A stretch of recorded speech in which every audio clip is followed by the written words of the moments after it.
నమస్తే, welcome to NSTV news. నేను Mounika. Bulletin ముందుగా హెడ్లైన్స్ చూద్దాం. ఈ రోజు భారత విద్యార్థి ఫెడరేషన్ ఎస్ఎఫ్ఐ తెలంగాణ రాష్ట్ర కమిటీ ఆధ్వర్యంలో రాష్ట్ర విద్యా వైజ్ఞానిక శిక్షణ తరగతులు రాష్ట్ర అధ్యక్షుడు శనిగరపు రజనీకాంత్ అధ్యక్షతన కరీంనగర్ ముకుందలాల్ మిశ్రా భవన్లో ప్రారంభమయ్యాయి.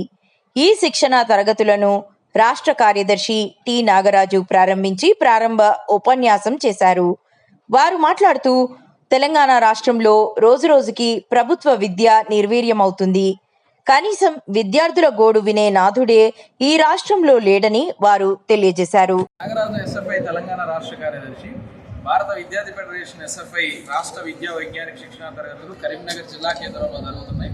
ఈ రోజు నుంచి 25వ తేదీ వరకు ఈ పట్టణంలో జరుగుతూ ఉన్నాయి. ప్రధానంగా ఈ శిక్షణ తరగతుల్లో తెలంగాణ రాష్ట్రంలో విద్యారంగం, అలాగే భారతదేశంలో విద్యారంగం, అలాగే పాలసీలు, విద్యారంగంలో వస్తున్న సంస్కరణలు, విద్యా వ్యతిరేక విధానాలు, విద్యార్థులకి పబ్లిక్ విద్య కోసం చేయాల్సినటువంటి పోరాటాలకు సంబంధించిన అంశాల మీద పోరాడడం కోసం ఈ చర్చల్లో ప్రధానమైనటువంటి చర్చ చేయడానికి ఎస్ఎఫ్ఐ ఇక్కడ నిర్ణయం తీసుకుని చర్చించబోతా ఉంది. ప్రధానంగా తెలంగాణ రాష్ట్రంలో గత 22 నెలల కాలంలో కాంగ్రెస్ పార్టీ అధికారంలోకి వచ్చిన తర్వాత ఈ రాష్ట్రంలో విద్యారంగాన్ని నిర్లక్ష్యం చేస్తూ ఉంది. అన్ని ప్రభుత్వ విద్యారంగాన్ని మొత్తం కూడా ప్రైవేట్ పరం చేసినటువంటి నిర్ణయాలు తీసుకుంటా ఉంది. ఈరోజు డిగ్రీలో దోస్తు పేరుతో తీసుకొచ్చినటువంటి అడ్మిషన్లని, డిగ్రీ మొత్తాన్ని కూడా అక్కడ ఇప్పుడున్న కోర్సులు ఎంబీఏ లేదా ఎంఏ, బిఎస్, బీకామ్ లాంటి కోర్సులు కాకుండా ఇందులో ఏఐ రావాలి, మార్కెట్ జాబులు రావాలనే పేరుతో ప్రైవేట్ పరం చేసే ప్రయత్నం చేస్తున్నారు. వాటితో పాటు ఇంజనీరింగ్ విద్యార్థులకు ఫీజులు పెంచే ప్రయత్నం చేస్తున్నారు, అక్కడ ప్రైవేట్ పరం చేసే ప్రయత్నం చేస్తున్నారు. సెల్ఫ్ ఫైనాన్స్ కోర్సుల పేరుతో యూనివర్సిటీలో కోర్సులన్నీ నెత్తేసి డైరెక్ట్గా విద్యార్థుల ఫీజులు కట్టుకునే విధానాన్ని తీసుకొస్తా ఉన్నారు.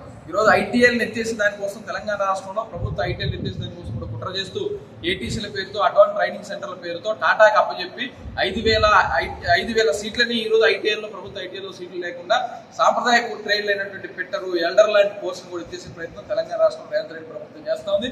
ఈ రాష్ట్రానికి ఇప్పుడు విద్యాశాఖ మంత్రి లేరు, నిధులు లేవు, విద్యారంగం మీద రివ్యూ లేదు, గురుకులాలు, హాస్టళ్లు, మెచ్చార్జీలు బకాయిలు ఉన్నాయి. 9 నెలల నుంచి ఫీజు రియంబర్స్మెంట్, స్కాలర్షిప్లు బకాయిలు ఉన్నాయి. కాలేజీలు బెదిరిస్తే తప్ప, సమ్మె చేస్తామని సమ్మెకు పోతా ఉంటే తప్ప ఈరోజు ఒక నిధులు లేని పరిస్థితి తెలంగాణ రాష్ట్రం నెలకొంది. కాబట్టి ఈ రాష్ట్ర విద్యారంగం మీద సమగ్రమైనటువంటి చర్చను ఈరోజు చేయబోతున్న ఎస్ఎఫ్ఐ ఈ రాష్ట్రంలో బలమైన పోరాటాలు రూపొందించే దానికోసం ఈ క్లాసుల్లో ఒక భవిష్యత్తు ప్రణాళికను రూపొందించబోతుంది.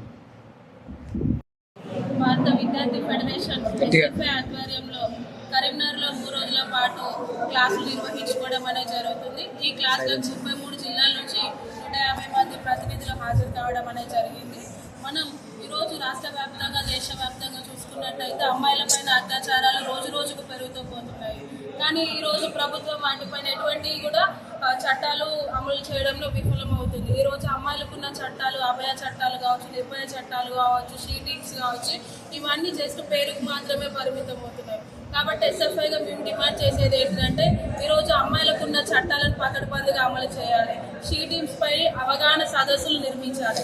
అదేవిధంగా ఈరోజు కాలేజీలలో యాంటీ ర్యాగింగ్ కమిటీలు వేయాలి. ఎందుకంటే ఈరోజు ర్యాగింగ్ల పేరుతోటి, యాసిడ్ల పేరుతోటి అమ్మాయిల పైన దాడులు జరుగుతున్నాయి. కాబట్టి వాటిని ప్రభుత్వం వాటిపైన సీరియస్గా దృష్టి పెట్టాలని ఈరోజు ఎస్ఎఫ్ఐగా కోరుకోవడం జరుగుతుంది. ఈరోజు అమ్మాయిల హాస్టళ్లకు కనీసం సొంత భవనాలు లేవు. ఆ అద్దె భవనాల హాస్టళ్లకు సొంత భవనాలు నిర్మించాలని చెప్పేసి ఈరోజు అమ్మాయిల హాస్టళ్లలో ఏదైనా ఆరోగ్య పరిస్థితులు ఏమైనా ఇబ్బందులు వస్తే ఈరోజు అమ్మాయిలే ఏకంగా వెళ్ళి హాస్పిటల్కి వెళ్ళి చూపించుకోవాల్సిన పరిస్థితి ఏర్పడుతుంది.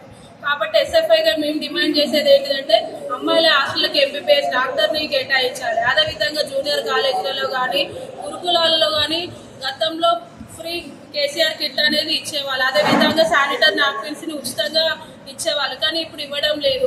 అదేవిధంగా శానిటరీ నాప్కిన్స్ ఫ్రీగా ఇవ్వాలి, శానిటరీ నాప్కిన్స్ పైన జిఎస్టీని తీసేయాలని చెప్పేసి కూడా ఎస్ఎఫ్ఐగా మేము డిమాండ్ చేయడం అనేది జరుగుతుంది. అదేవిధంగా న్యూ ఎడ్యుకేషన్ పాలసీ పేరుతోటి ఈరోజు పుస్తకాలలో అనేక మార్పులు చేస్తున్నారు. కాబట్టి విద్యార్థుల భవిష్యత్తుకు ముందు చూపు ఉండేలా ఈరోజు పుస్తకాలను నిర్మించుకోవాలి. కానీ ఈరోజు సవర్కర్ అనే పేరుతోటి, ఈరోజు మనువాదం అనే పేరుతోటి పుస్తకాలలో ప్రచురిస్తున్నారు. కాబట్టి మహనీయుల చరిత్రలు, భగత్ సింగ్ లాంటివి, అంబేద్కర్ లాంటివి మహనీయుల చరిత్రలు తీసేస్తున్నారు, డార్విన్ థియరీ పాటలు తీసివేస్తున్నారు. కాబట్టి న్యూ ఎడ్యుకేషన్ పాలసీలు రద్దు చేయాలని చెప్పేసి ఈరోజు ఎస్ఎఫ్ఐగా డిమాండ్ చేయడం అనేది జరుగుతుంది. అదేవిధంగా ఈరోజు అమ్మాయిల హాస్టల్లో స్కావెంజర్స్ లేకుండా పోతున్నారు. ఈరోజు ఫీజు రియంబర్స్మెంట్, స్కాలర్షిప్లు రాక విద్యార్థులు ఇబ్బంది పడుతున్న పరిస్థితి ఏర్పడుతుంది. ఫీజు రియంబర్స్మెంట్, స్కాలర్షిప్ల పేరుతోటి ఈరోజు 50% మార్కులు ఉండాలి, 50% అటెండెన్స్ ఉంటేనే ఈరోజు స్కాలర్షిప్లు, ఫీజు రియంబర్స్మెంట్ రిలీజ్ చేస్తారని చెప్తున్నాయి. రేవంత్ రెడ్డి గారు అది కరెక్ట్ కాదు. దానివల్ల విద్యార్థులు నష్టపోయే పరిస్థితి ఏర్పడుతుంది. కాబట్టి ఈరోజు మార్కులతో సంబంధం లేకుండా, అటెండెన్స్తో సంబంధం లేకుండా విద్యార్థులకు స్కాలర్షిప్, ఫీజు రియంబర్స్మెంట్ రిలీజ్ చేయాలని చెప్పేసి కూడా ఎస్ఎఫ్ఐగా డిమాండ్ చేయడం అని జరుగుతుంది. అదేవిధంగా ఈరోజు కాలేజీలలో టీచర్స్ లేకుండా టీచర్స్ కొరత ఏర్పడుతుంది. కాబట్టి టీచర్లను ఏర్పాటు చేయాలని చెప్పేసి కూడా ఎస్ఎఫ్ఐగా డిమాండ్ చేసుకోబడుతుంది. కాబట్టి ఇంకా ఇటువంటి వాటిపైన ఎస్ఎఫ్ఐ తీర్మానాలు కూడా చేసుకోబోతుంది. కాబట్టి ఈ క్లాసులను విజయవంతం చేయాల్సిందిగా కోరుతున్నాం. ధన్యవాదాలు. నా పేరు పూజ, ఎస్ఎఫ్ఐ రాష్ట్ర